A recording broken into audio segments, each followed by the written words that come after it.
lagu tadi adalah Lancaran Gending karangannya Tentram. Selain lagu daerah, kita juga bisa mengenal kebudayaan daerah melalui cerita rakyat. Sebelumnya, Assalamualaikum warahmatullahi wabarakatuh. Waalaikumsalam warahmatullahi wabarakatuh. Yang saya hormati Dewan Juri yang baik hati. Halo teman-teman dan hadirin. Perkenalkan, nama saya Bilvana Murwoto dari MI Sudirman, Surukalan. Saya akan bercerita cerita rakyat Tawangmangu. Cerita ini diambil dari buku Antologi Asal-Usul dan Kisah Desa di Kabupaten Karanganyar yang ditulis oleh Dina Mulatse dan kawan-kawan, yang diterbitkan Surya Pustaka Ilmu. Ketawangmangu membeli gatot, cerita tentang asal mula desa Pancot. Wah, kira-kira seperti apa ceritanya? Yuk simak sama-sama. Pada zaman dahulu, ada seorang pemuda bernama Joko Slewo. Ia tinggal di Pringgondani. Pada suatu hari, ketika ia sedang berkebun di samping rumahnya, ia melihat ada seorang wanita tua yang berdiri di depan rumahnya.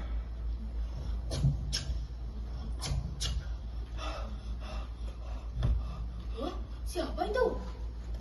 Monggo sih mbok, pinarak riyen, enten perlu punapa sih mbok? Wanita itu bernama Mbok Rekso. Ia berasal dari desa Hindu.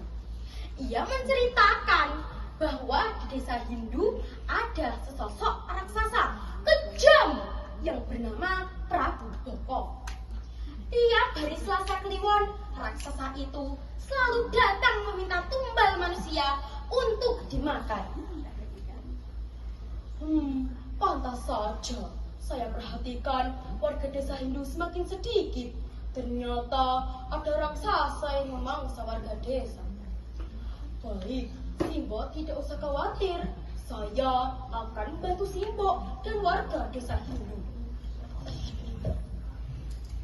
Terima kasih Mas Joko sudah membantu kami. Saya pulang dulu ya.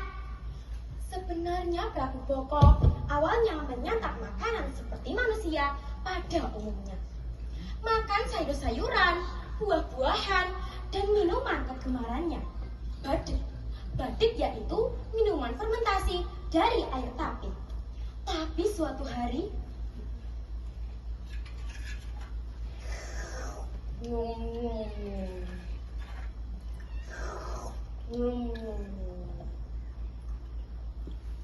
Hoi, abdi negaraku, bahan apa yang menjadikan sup buatanmu ini tak seperti biasanya?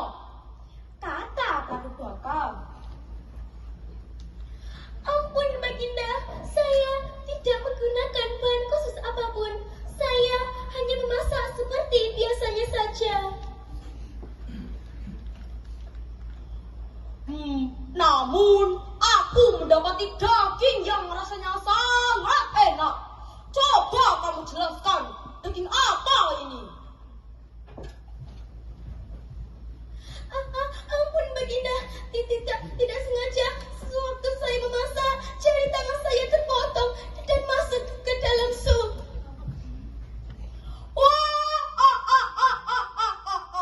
Ternyata daging manusia rasanya sangat enak. Mulai saat ini aku minta sediakan manusia untuk aku makan. Hari itu giliran anaknya Mbok Rekso yang akan dijadikan korban. Dia pun sangat sedih. Jangan makan anakku, Prabu Boko. Kami hanya tinggal berdua saja. Tolong kasihanilah kami, Prabu Boko. Dan Joko Slewo rela menjadi tumbal untuk menggantikan anak Mbok Rekso.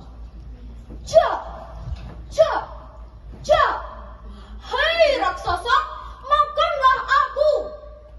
Dengan tangannya yang besar, Prabu Boko Slewo dan memasukkan ke dalam mulutnya.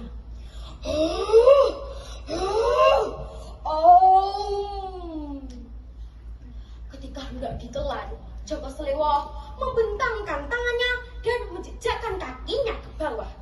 Jak! Sehingga raksasa itu kesulitan untuk menelan. Semakin berusaha untuk menelan, semakin kuat pula bentangan tangan dan kakinya Joko Slewo.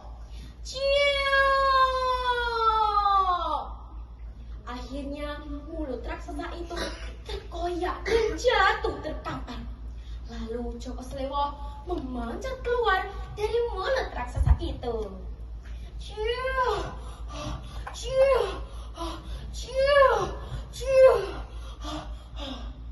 Kemudian ia membantingkan kepala raksasa itu hingga hancur.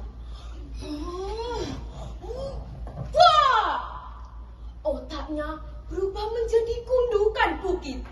Giginya melebur menjadi bawang putih. Taringnya melebur menjadi bawang merah.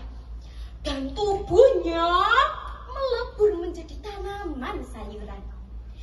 Nah, mulai saat itu desa Hindu berganti nama menjadi Desa Pancot, yang mengibaratkan Joko Slewo berhasil memanjat keluar dari mulut Prabu Boko.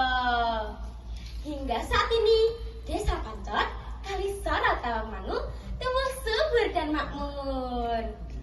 Pesan moral yang kita ambil dari cerita ini adalah di balik kesulitan pasti ada kemudahan, dan kejahatan pasti akan kalah dengan kebaikan. Menjaga lingkungan berarti menjaga impian dan masa depan. Kuto Karanganyar, tentrem adem ayam, bumi Surakarta lereng lawu lemah Jawa. Sambal dikasih terasi, jangan lupa diberi merica. Salam literasi, mari budayakan membaca. Ke Karanganyar mencari bekicot, kotanya sangat bersih. Cukup sekian cerita asal-usul Desa Pancot. Saya ucapkan terima kasih. Wassalamualaikum warahmatullahi wabarakatuh. Waalaikumsalam warahmatullahi